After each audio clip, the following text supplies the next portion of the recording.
Hello and welcome to Standard Bank CIB's Why She Leads podcast. My name is Nzinga Kunta and I'm so pleased to be in conversation with women leaders in Standard Bank CIB. We're going to be finding out about their journey to success, the obstacles that were in their path as they make their way and how they got over them, and that age-old question, how do you balance your personal and professional life? Joining me today, Debora Bekker, the Executive of Equity Risk at Standard Bank. Debora, thank you so much for your time on Why She Leads today. Just take me through how and where you grew up. I grew up on a farm in the Karoo, just south of a town called Debora. Some people may know it. And I spent the first six years running wild on the farm before going to boarding school in town from grade 1 from 6 years old. It was a lovely childhood. I think back with fond memories of everything we got up to, and I think it was really lovely. What's it like to grow up on a farm? It's amazing. I didn't know anything different, so I didn't know a lot to compare it with, but we were offered a lot of independence from a very, very early stage, because you could play, your play area was much bigger than a kid growing up in the suburbs. We also had loads of friends around on the farm. Aside from siblings, there were other kids that we played with the whole time. And we then went to boarding school from a fairly young age, where you then again spent a lot of time with friends. So at that point, we were already taught, or we had to learn how to balance everything, how to make sure you do your homework at a very young age while also trying to make time, because the friends are playing outside and having loads of fun. So it was a really, really lovely experience. And so I'm sure that discipline that you're learning as a child, studying in boarding school, also helped when you were older with your law degree, with your economics degree, and your career as well. It definitely did. I think knowing which responsibilities to take full ownership of was really important to learn from that age. And going to university, you knew you had one shot at this, and you had to make it work. So I did that. What it helped is that my father also made us aware that he'll fund our studies, but at the beginning of a year, and you had to figure out how you're going to make that funding work throughout the whole year. And if you failed a subject and had to do a few extra years, that was probably up to, luckily I didn't have to test it, but you had to figure out how to fund that yourself. So that responsibility was one that I felt heavily. It sounds like, although you were independent, your parents or your father had quite a big influence on you growing up. My parents definitely did, yeah, both of them. Through the way they enabled us to pursue whatever we enjoyed or were interested in. They, being in boarding school, you didn't see them as often as other kids see their parents, but I always felt I had their support. And that with their backing, I can achieve whatever I aimed for. You speak about your parents making you see that you can do whatever you want, essentially, and seeing that, not confining you maybe to gender roles, or just tell me about that. That's a bit tricky, because where I'm from, a lot of my peers are now probably in more traditional household roles. Maybe stay-at-home moms, farmers' wives, so on. And my parents would have been okay if that was me as well, if that was my choice. But they also, I think, knew after studying that was probably not where I was going to end up. I also have an older sister who had a similar career path to mine, and she's just 1 year ahead of me. So she paved the way for a lot of things, and seeing her do things made me realize, well, it can be done as well. Yeah. Beautiful. And so we're speaking about influences in your personal life, in your professional life. Tell me about some of the women or people that also made you think like that? When I joined Standard Bank, it was on the grad program. So I've only really seen female leaders in this group. And it's a pretty spectacular group of women that I've been privileged to see and follow. And some of them I've been close to, like Annerie Cornelissen. There's another lady, Mina Toxos, who is based in, she was based in London, but I spent some time there with her as well. She's absolutely amazing. And Mina also spoke to me to some extent about work-life balance and how she was managing children while building her career.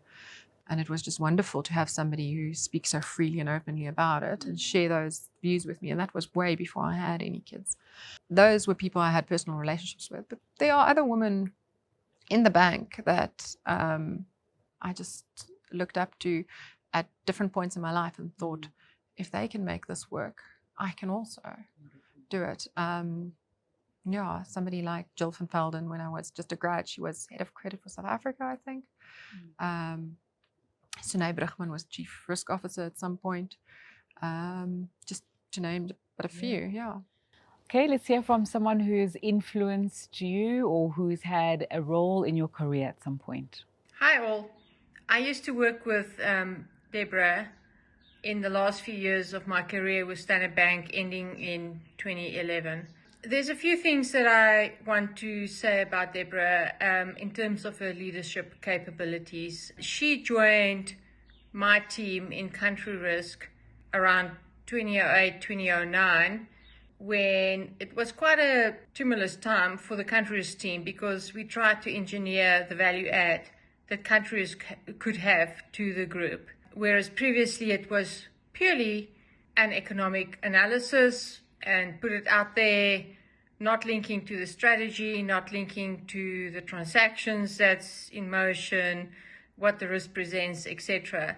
I try to transform the country risk team to add more value.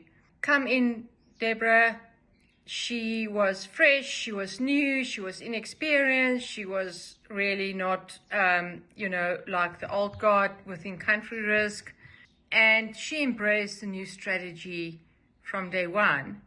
I think what was important for me is when I look at people for leadership positions early on, I look at people who are quite interested to be a leader without a title. In other words, influence the people around them without having the title and dealing with the difficulties that come their way. So come around, Debora. From day one, she embraced the new strategy that was resisted by some of the older guard members, if I can put it like that. She spent an immense amount of time to try and influence the members around her to go along with the new strategy. And she actually managed to influence quite a few of the members positively around that. And that talks to me, she was a junior member coming into the team, to achieve that talks to me to be a leader without a title, number one. Number two, there was an incident or two where she was subjected to quite negative feedback from the members in the team. And I think a lot of people would have backed off from that. Did she back off? No, she did not. Did she retaliate? No, she did not. She dealt with it in such a mature way that really impressed me on day one. So she de-escalated the situation from day one and gave the members who were basically attacking her personally, exposing herself to them and defend the situation and work for a better way forward for the team to be a more value-adding kind of thing. I will never forget that because she did much of that on her own. She did need some support, but it wasn't like she ran for the leadership. She stepped into that leadership position and eventually she did win them over. And for me, that's a great thing. So for me, the two things that I can take away from Debora's ethos is she's happy to be a leader without a title. She might not have the title, but she's happy to step into that leadership position. And I think that paid her off well. And secondly, the mature way that she dealt with very adverse feedback, controversial, hostile situations was very mature, not retaliating. And I think at the end of the day, the benefit that the country's team up until today, I think, got from that, her leadership style, whether she had a title or not, is immense. Debora, I'm not surprised that you got where you are now. You should be very proud of yourself, and well done. I mean, I really admire you. Thank you. Oh, that's very sweet. That's so nice. It's amazing, eh? How do you feel listening to feedback like that about yourself? Really good. I mean, it is inspiring to listen to that again and realize I've gone through stuff that I can't even recall in the past. So it's wonderful to know that doing the right thing is important and other people sees it.